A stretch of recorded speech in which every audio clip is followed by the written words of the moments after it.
Assalamualaikum warahmatullahi wabarakatuh. Pertama-tama, marilah kita panjatkan puji dan syukur kehadirat Allah Subhanahu wa Ta'ala. Karena berkat rahmat dan ridhonya, kita dapat hadir dan berkumpul pada perkuliahan kali ini dalam keadaan sehat walafiat. Kembali lagi di mata kuliah Kebijakan dan Inovasi Pendidikan dengan dosen pengampu Ibu Dr. Cucun Sunaisi SPD MPD. Kami dari kelompok 13 pada kesempatan kali ini akan memaparkan materi tentang kebijakan dan inovasi pembelajaran. Kami beranggotakan 3 orang dengan saya sendiri, Karmila Sari dengan NIM 2303878, kemudian Nafisa Eka Septiningsih dengan NIM 2303885, kemudian yang terakhir ada Sulistiawati dengan NIM 2303669. Untuk mengetahui materi ini lebih lanjut, mari kita simak penjelasan berikut ini. Pengertian kebijakan dan kebijakan pembelajaran. Yang pertama, pengertian kebijakan. Kata kebijakan merupakan terjemahan dari kata dalam bahasa Inggris yang artinya mengurus masalah atau kepentingan umum. Sedangkan menurut KBBI, kebijakan merupakan serangkaian konsep yang menjadi pedoman atau dasar dari sebuah rencana yang akan diterapkan dan dilaksanakan. Selain itu juga, kebijakan dapat diartikan sebagai rangkaian konsep yang menjadi garis pelaksanaan suatu pekerjaan atau cara bertindak. Kebijakan ini dapat berupa keputusan yang telah dipikirkan secara matang-matang dan hati-hati oleh pengambil keputusan tersebut. Yang kedua, ada pengertian kebijakan pembelajaran. Kebijakan pembelajaran merupakan serangkaian aturan, prinsip, dan sebuah tindakan yang ditetapkan oleh pihak-pihak berwenang, seperti pemerintah ataupun organisasi-organisasi lainnya yang terkait. Tujuannya untuk mengatur serta mengarahkan proses pembelajaran yang akan berlangsung dan agar tujuan pendidikan yang telah ditetapkan tercapai. Selain itu juga, menurut Hasbullah, kebijakan pembelajaran merupakan satu perangkat aturan yang dimiliki oleh pemerintah demi terciptanya pendidikan yang sesuai dengan apa yang telah dicita-citakan. Contoh kebijakan pembelajaran saat ini. Berikut ini merupakan contoh-contoh kebijakan pembelajaran, di antaranya yang pertama ada Sekolah Rakyat. Sekolah Rakyat ini merupakan program kebijakan baru yang dibuat oleh pemerintah yang berada di bawah naungan Kementerian Sosial. Kebijakan ini dibuat dengan tujuan untuk memuliakan rakyat miskin yang ingin bersekolah. Selain itu juga, program ini bertujuan untuk memutus mata rantai kemiskinan serta sebagai cara untuk mewujudkan generasi-generasi emas Indonesia di tahun 2045 mendatang. Yang kedua, ada Gerakan 7 Kebiasaan Anak Indonesia Hebat. Kebijakan ini bertujuan untuk membiasakan anak-anak atau siswa-siswi untuk berkebiasaan yang baik di setiap harinya. Yang ketiga, ada sistem PPDB, penerimaan peserta didik baru, kini berubah menjadi SPMB, sistem penerimaan murid baru. Perubahan istilah ini bertujuan agar tidak ada lagi kekhawatiran-kekhawatiran pada masyarakat mengenai sistem PPDB yang dulunya ada jalur zonasi. Yang keempat, ada pengkajian ulang mengenai kebijakan kurikulum merdeka, ujian nasional, dan sistem zonasi. Mengapa seperti ini? Karena pemerintah, khususnya Menteri Pendidikan Sekolah Dasar hingga Menengah ini akan menerapkan kebijakan baru yang dalam kurikulum pendidikan Indonesia ini, yaitu pendekatan deep learning. Selanjutnya, ada tantangan dalam implementasi kebijakan pembelajaran. Di antaranya yang pertama, kesiapan sumber daya, di mana dalam menerapkan sebuah kebijakan baru diperlukan kesiapan yang sangat matang. Sedangkan pada kenyataannya di lapangan tidak semua sekolah memenuhi kriteria. Bahkan masih banyak sekolah yang tersebar di negara ini yang belum siap atau bahkan masih ragu-ragu untuk menerapkan kebijakan baru tersebut. Berbicara ke siapa sumber daya, di sini juga berbicara mengenai sarana prasarana yang belum memungkinkan untuk mendukung sebuah kebijakan baru tersebut. Sebagai contoh, misalnya ada sebuah kebijakan yang mengharuskan seorang guru harus mampu menerapkan perkembangan teknologi yang saat ini sedang berkembang pesat ke dalam sistem pembelajaran di kelas. Namun pada saat pelaksanaannya, perangkat yang dibutuhkan seperti proyektor itu tidak ada. Secara otomatis hal tersebut tidak akan berjalan sesuai dengan harapan.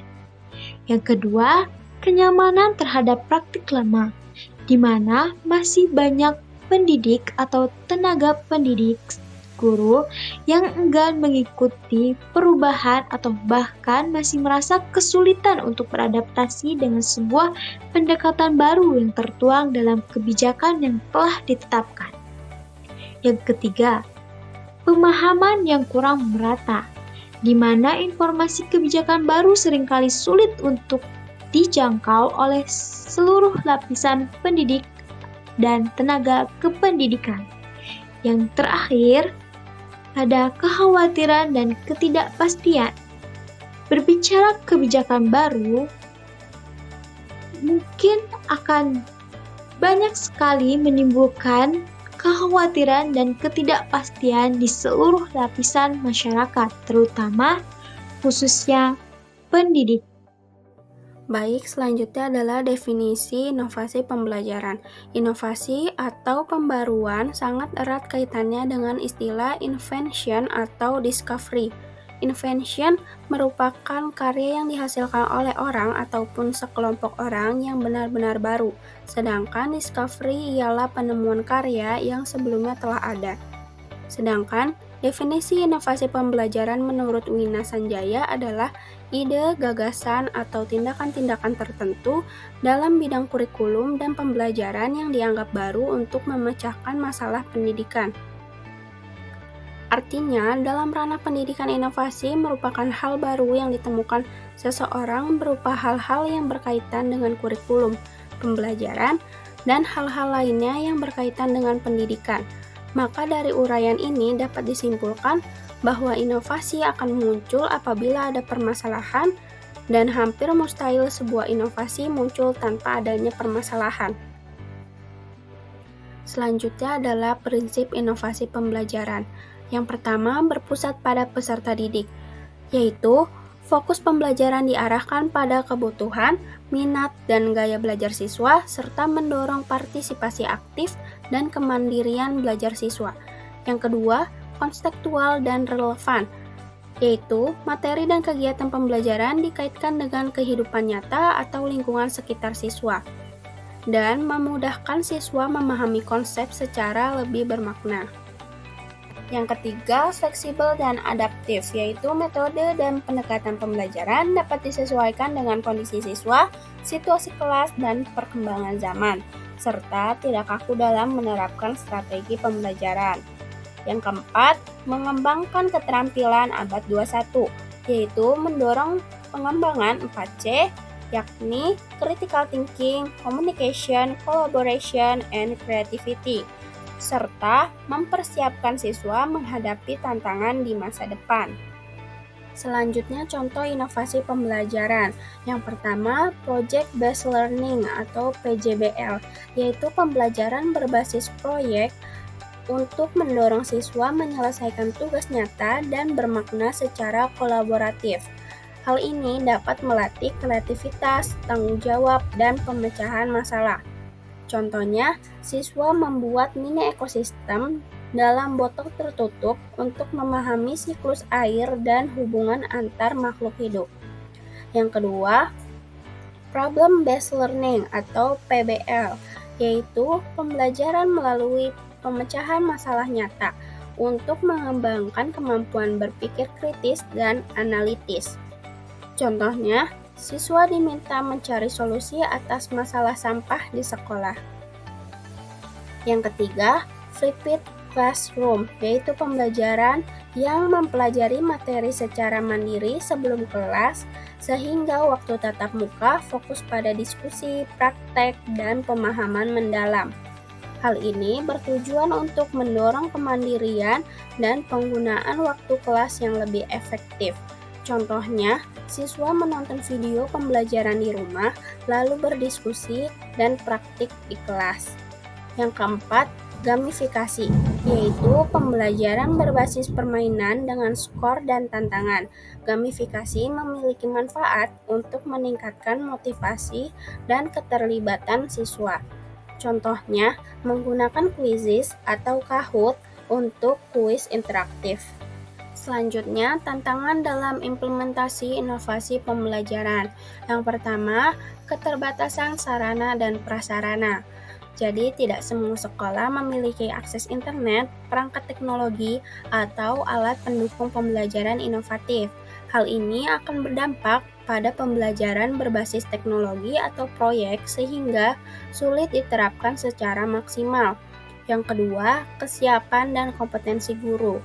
Tidak semua guru terbiasa atau terlatih menggunakan metode pembelajaran inovatif. Dampaknya, guru akan cenderung menggunakan cara konvensional dan kurang percaya diri untuk mencoba pendekatan baru. Yang ketiga, penilaian yang belum mendukung. Dalam sistem penilaian, masih banyak yang berfokus pada hasil ujian tertulis, bukan pada proses atau keterampilan abad 21. Hal ini akan terjadi inovasi pembelajaran kolaboratif atau kreatif kurang dihargai secara normal. Kemudian pembahasan selanjutnya yaitu manfaat adanya kebijakan dan inovasi pembelajaran. Yang pertama yaitu meningkatkan kualitas pembelajaran. Kebijakan yang terarah dan inovasi yang relevan bersama-sama mendorong peningkatan mutu proses belajar mengajar serta hasil belajar siswa. Nah, inovasi pembelajaran ini menawarkan metode, media, model, dan pendekatan baru yang lebih efektif. Sementara kebijakan memastikan implementasinya itu terstruktur dan merata. Lalu yang kedua ada mengatasi permasalahan dalam pembelajaran.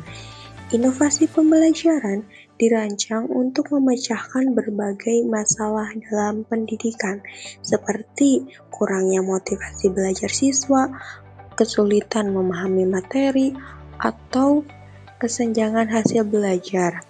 Nah, kebijakannya ini dapat mendukung dan memperluas adopsi solusi inovatif ini secara sistematis. Yang ketiga, mendorong relevansi dengan perkembangan zaman. Nah, inovasi ini membantu kurikulum dan pembelajaran agar tetap relevan dengan tuntutan abad ke-21 pada saat ini, sehingga dapat membekali siswa dengan keterampilan yang dibutuhkan untuk menghadapi masa depan. Kebijakan dapat memfasilitasi integrasi inovasi ini ke dalam sistem pendidikan secara luas. Lalu yang terakhir yaitu yang keempat, dapat meningkatkan efisiensi dan efektivitas pembelajaran. Nah, inovasi pembelajarannya ini seringkali memanfaatkan teknologi pada saat ini dan pendekatan yang lebih efisien yang dapat mengoptimalkan waktu dan sumber daya, sedangkan kebijakannya itu mendukung inovasi agar dapat membantu menyebarkan praktek-praktek atau inovasi terbaru ini ke seluruh sistem pendidikan. Setelah kita mendengarkan beberapa penjelasan sebelumnya, maka dapat kita simpulkan bahwa kebijakan pembelajaran merupakan serangkaian aturan dan tindakan yang ditetapkan oleh pihak berwenang untuk mengarahkan pendidikan agar dapat mencapai tujuan.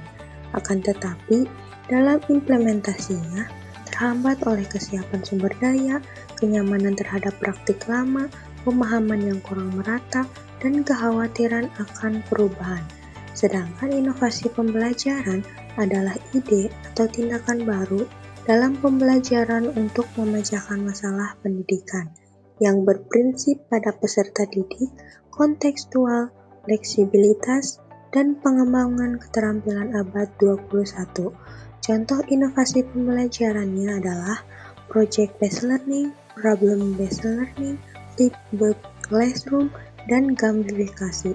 Tantangan implementasinya meliputi keterbatasan sarana prasarana, kompetensi guru, dan sistem penilaian. Materi ini menekankan pentingnya kebijakan sebagai dasar pendidikan dan perlunya inovasi untuk meningkatkan kualitas. Keberhasilan keduanya bergantung pada kesiapan sumber daya, pemahaman guru, dan dukungan semua pihak. Sekian pemaparan yang dapat kelompok kami sampaikan.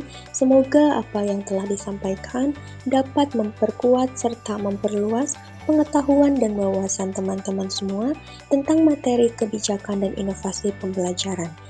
Kami ucapkan terima kasih atas perhatian dan partisipasinya. Wassalamualaikum warahmatullahi wabarakatuh. Sekian pemaparan yang dapat kelompok kami sampaikan. Semoga apa yang telah disampaikan